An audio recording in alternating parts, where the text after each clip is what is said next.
প্রথমেই বলি জয় বড়মা। ধর্ম যার যার, বড়মা সবার। আমরা গিয়েছিলাম বড়মা দর্শনে, আর এটা নিয়ে আমার সেকেন্ডবার বড়মা দর্শন। তো আগের দিনই আমরা প্ল্যান করে নিয়েছিলাম যে আজ আমরা বড়মা দর্শনে যাব।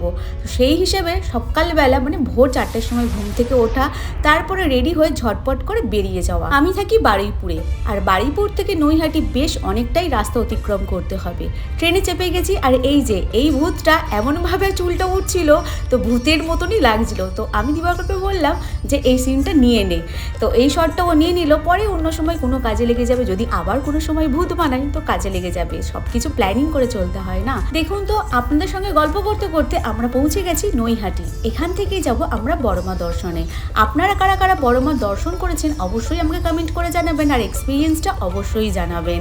আর কারা কারা দর্শন এখনও করেননি তারাও কমেন্টস করে জানাবেন, অবশ্যই দর্শন করে আসবেন। মন আপনাদের একদম ভরে যাবে, মনে একটা শান্তি চলে আসবে। তো আমরা এখান থেকে যাব সোজা দোকানে গিয়ে আমরা যে দোকান থেকে আগেরবারে ফুল মালা পুজোর প্রসাদ নিয়েছিলাম সেই দোকানটা থেকেই নেব, কারণ ওনার ব্যবহার, ওনার আচার আচরণ সবই আমাদের ভীষণ ভালো লেগেছে। তো সেই জন্য প্রতিবারের মতনই এইবারও এই দোকানেই আমরা চলে এসেছি। এখানে আমরা জুতো টুতো রেখে ডালা নিয়ে এবার চললাম লাইনে। ব্যাস এইখান থেকেই হলো প্রবলেম শুরু। আমরা আগেরবারে লাইন দিয়েছিলাম একদম মন্দিরের সামনে থেকে, প্রায় 50 জনের পিছনে হবে লাইন পড়েছিল, খুব ভালোভাবে পুজো দিয়েছিলাম। বাট এখন সবাই বললো যান আরও হেঁটে যান, 2 কিলোমিটার হেঁটে যান, তারপরে পাবেন লাইন। খুব ভালোভাবে পুজো দিয়েছিলাম, এবারে এত লম্বা লাইন, বাপরে বাপ। ভোরবেলা এলেই ভালো হতো, ভোরবেলা এলে ভালো হতো, পুজো অনেক আগে দিয়ে দিতে পারতাম। সত্যিই তাই, একদম ভোরে এলে খুব ভালো হতো। মানে যে টাইমটায় আমরা ঘুম থেকে উঠেছিলাম সেই টাইমে ট্রেনটা ধরলে হয়তো এতটাও ভিড় হতো না। যাই হোক, আমরা আগেরবারেও অজান্তে কিন্তু চলে এসেছিলাম একটা ভালো দিনে, এবারেও কিন্তু অজান্তে চলে এসেছি একটা ভালো দিনে। বাট বাড়ি থেকে আমরা এই ভেবেই বেরিয়েছিলাম যে আজ সানডে, আজ হয়তো ভিড়টা একটু কম হবে। বাট না, আজকের এত ভিড়, এত লম্বা লাইন, মানে অনেক বছর পরে এরকম লাইন ঠেলেছি। আগেও কোনো দিন ঠেলেছি বলে আমার মনে হয়নি, মনে হয় নাই আমি এরকম এত লাইন কোনোদিন ঠেলিনি। আজ আমরা লাইন ঠেললাম 5 জনে মিলে, সকাল 11টা থেকে লাইনে দাঁড়িয়েছি, আর আমরা পুজো দিয়েছি 6টা 5 মিনিটে। উফ, অনেক বড় একটা এক্সপিরিয়েন্স হয়ে গেল। বাট মাকে দর্শন করে মন একদম ভালো হয়ে গেছে। তো চলুন দেখতে থাকুন, আপনাদের ভীষণ ভালো লাগবে। জয় বড়মা। আর হ্যাঁ, একটা কথা তো বলতে ভুলেই যাচ্ছি, যেটা মেন কথা, মেন বক্তব্য আমার, মন্দির কর্তৃপক্ষকেই আমি উদ্দেশ্য করে এই কথাটা বলবো। আমরা লাইন দিচ্ছি, লাইনে দাঁড়াচ্ছি, প্রায় আমাদের লাইনটা ঘুরতে হচ্ছে পাড়ার মধ্যে থেকে যখন ঘুরছি তখন ওখানে কিছু কিছু মানুষের অনেক প্রবলেম হচ্ছে, তখন ওনারা এসে আমাদের যা না তাই বলে কিন্তু চলে যাচ্ছেন। তো আপনারা একটু লক্ষ্য করবেন যাতে এরকম দুর্ব্যবহার আমাদের সঙ্গে না হয় বা ভক্তদের সঙ্গে না হয়। কারণ কি হচ্ছে, যখন আমরা লাইনটা দিচ্ছি, লাইনটা তো ওরকম রাস্তার মুখ কেটে কেটে লাইন দেওয়া যায় না, আমাদের লাইনটা কিন্তু বরাবর লম্বা করে দিয়ে যেতে হচ্ছে। যখন কারোর যে যাওয়ার পজিশন আসছে একটু সরতে বললে আমরা সরে যাচ্ছি, বাট কিছু কিছু মানুষ আছে এত বাজে ব্যবহার করছে। ইনফ্যাক্ট একজন তো ঝগড়াই করে নিলেন যে এরকমভাবে বড়মা দেখতে এসেছেন না কি করতে এসেছেন, এরকম মানে আরও অনেক কিছু। আমার সঙ্গে যারা ছিলেন তারা জানেন ব্যবহারটা কি করা হয়েছে। তো যাই হোক, এটা একটা পয়েন্ট, আপনারা এটা একটু লক্ষ্য রাখবেন। সেকেন্ড পয়েন্ট হচ্ছে, রাস্তায় যেভাবে নোংরা পড়ে রয়েছে, মানে ময়লার জায়গাগুলো যেভাবে ছড়িয়ে ছিটিয়ে ময়লাগুলো রয়েছে, একটু পরিষ্কার রাখার চেষ্টা করবেন। কারণ আমরা স্নান করে সকালবেলা অনেক ভক্তি করে পুজোটা দিতে যাই, আর এই ময়লাগুলো পাড়িয়ে যখন লাইন দিতে হয় খুব খারাপ লাগে। তো ব্যাস এই দুটো আপনারা একটু লক্ষ্য রাখবেন, আমাদের আর কিছু নয়। আমরা খুব ভালোভাবে বড়মার দর্শন করেছি, কোনো অসুবিধা হয়নি এই দুটো অসুবিধা ছাড়া। তো এখানে কিন্তু অনেক পশু পাখিও দেখা যাবে। এটা একটা পার্কের মধ্যে দেখলাম। এটা ইমু পাখি না অস্ট্রিচ আমি বুঝতে পারলাম না, আপনারা কমেন্ট করে আমাকে জানাবেন এটা ইমু পাখি না অস্ট্রিচ। যাই হোক, অনেক কষ্ট করে আমরা পৌঁছে গেছি মন্দিরের কাছাকাছি, তবে এখান থেকেও এখন অনেকটা দূর। আর আজকের আমরা বোধহয় 10,000 লোকের পিছনে লাইন দিয়েছিলাম। সত্যিই তাই, 10,000 লোকের পিছনেই মনে হয় আমরা আজকে লাইন দিয়েছিলাম। সেই সকাল 11টা থেকে লাইন দিয়েছিলাম, 6টা 5-এ মন্দিরের ভেতর প্রবেশ করতে পেরেছি।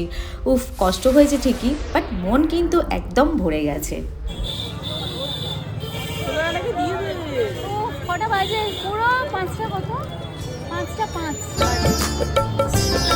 এখনো মন্দিরে ঢুকতে পারিনি। 5টা 5 বাজে, এখনো মন্দিরে ঢুকতে পারিনি।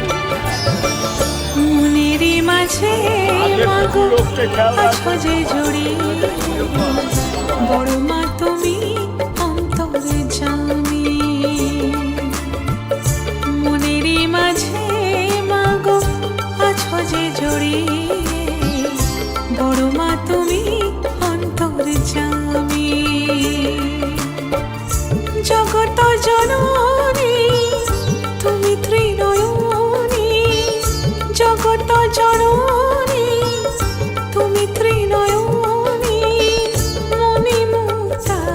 চেয়ে দামি মা গো, বড় মা তুমি অন্তর্যামী মা গো, বড় মা তুমি অন্তর্যামী।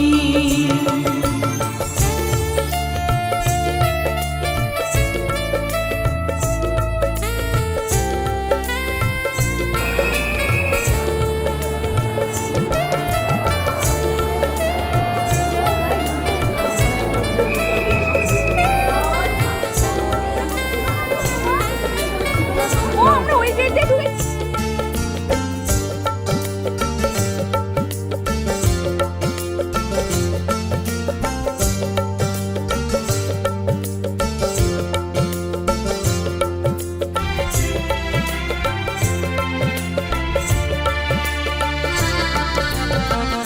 জগতের পিতা মহাদেব স্বয়ং তোমারই পারদেশে নেয় তার আসন। মুন্ড মালিনী করাল বদনে মাতৃ স্নেহে তুমি করে যাও শাসন। তোমারই কৃপা ছাড়া আমরা যে অচল, তোমারই কৃপা ছাড়া আমরা যে অচল। তোমাতে জীবন সঁপি আমি, বড় মা তুমি অন্তর্যামী। যাক, পুজো দেওয়া কমপ্লিট হয়ে গেছে, মন ভরে মায়ের দর্শন করে নিয়েছি, আপনারাও করে নিয়েছেন আশা করছি। তো আজ এই পর্যন্তই রাখছি, আবারও কোথাও গেলে আপনাদের সঙ্গে সেই ভিডিও শেয়ার করবো। ততক্ষণ বাই।